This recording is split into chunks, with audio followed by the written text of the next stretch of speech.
Ola BC bought Bitcoin 2 years ago. The value has been low since then. What would you advise that I do? That's exactly what I'm saying. You're basically betting on the value of Bitcoin. Nothing wrong with that. You just have to be aware of what you're doing here.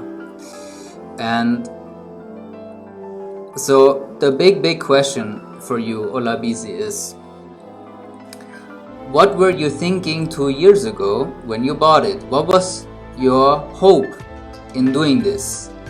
Was this meant to be a long-term investment, or did you just buy it because neighbor or friend told you you will be rich if you buy it? I think like 2 years ago was like when this rumor started that Bitcoin will rise to 500,000 within just a couple of weeks. So the question is, why did you buy it? What kind of assumptions did you make, and did they turn out? If not, are you willing to give this speculation more time? Knowing that if the next 2 years are exactly like the last 2 years, it's basically dead money. That's the risk you're running. What's very important though with this, with the way you phrase this question is, just because the last 2 years have been low doesn't mean the next 2 years are also low, because past performance is no guarantee for future results. Consequently, if the last 2 years have been very good, doesn't mean the next 2 years are also very good. So what I advise you to do is think of the goals you have. Think of how much is in this Bitcoin speculation right now, and what would be the goal behind this. Do you want passive income? Do you want to build equity to buy a home for your family? Do you want to have so much money that you don't need to work anymore? All good goals. And then think, will these Bitcoins support the goals you have in any way or form? If they rise, will they support it? If they fall, will they support it? And if they continue to be flat, will they support it or not? If they do, good, keep them. If they only suit your goals when the value rises above a certain threshold, think how likely you think that is. And then make the right move. And please don't believe any experts. If I would tell you Bitcoin's rise or fall tomorrow, please don't believe me. Don't believe anybody else. Nobody knows the future. If we would know, we would all be rich. And nobody needed the Personal Finance Q&A. Aim of the investment was to generate passive income. Well, Olabisi, hate to break it to you, please don't kill the messenger. But Bitcoin will never ever generate passive income for you.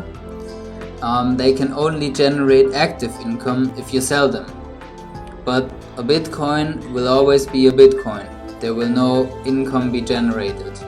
So if your goal was to generate passive income, then my only advice can be to sell the Bitcoin now. If you sell it with a loss because you're saying value has been low since then,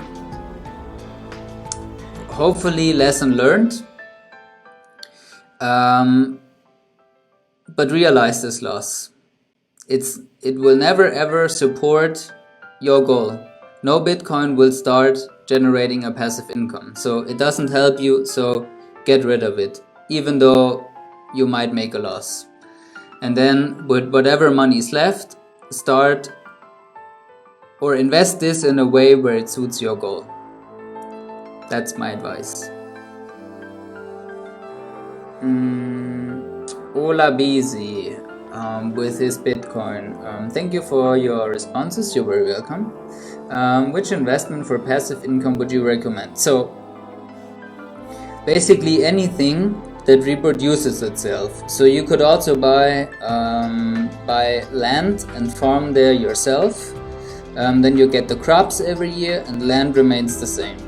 You can also buy land and build property on it, or buy it as a complete package, because the property will generate rental income, and after a couple of years you will still have your complete property and the complete ground, but it will have produced rental income for you.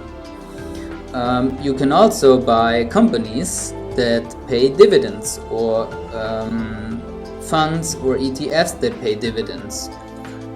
They don't necessarily have to pay the dividends out to you. This is what you can decide if you want the passive income now, or if you want them to reinvest the passive income for you. Difference being, if they redistribute the income right now to you, it's taxed. This is exactly what Allison just said a couple of minutes ago. Wherever you make an income, it's taxed.